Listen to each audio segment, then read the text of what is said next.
এটা আপোনালোকে আহ্বান জনাইছে তেওঁলোকক শিক্ষকলৈ উন্নীত কৰিব লাগে যদি শিক্ষকলৈ উন্নতি কৰাৰ বাবে BEd লাগিব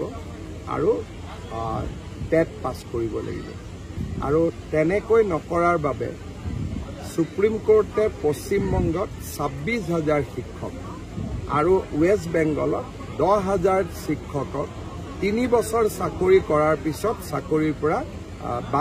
বাদ দিছে বা আঁতৰাই দিছে সুপ্ৰিম কোৰ্টৰ আদেশ মতে টিউটৰসকল শিক্ষিত হ'ব কেইবাজনো টিউটৰে ইতিমধ্যে তেওঁলোকে যোগ্যতা অৰ্জন কৰিছে তেওঁলোকক আমি শিক্ষকলৈ ৰূপান্তৰ কৰিম আৰু যিসকল টিউটৰে যোগ্যতা অৰ্জন কৰা নাই তেওঁলোকৰ দৰমহাটো আমি অলপ বৃদ্ধি কৰিম আমাৰ বেটেলিয়ন কেম্পটো হ'ব দিয়ক মাজে মাজে দুই এজন আহি থাকে খেদি থাকে এইটো চলি আছে কিন্তু দুই এদিনতে বেটেলিয়ন কেম্পৰ নিবিদা হৈ যাব মাটিখিনি আমি ফেন্সিং কৰাৰো চিন্তা কৰিছো স্থায়ী সমাধান এটা হৈ যাব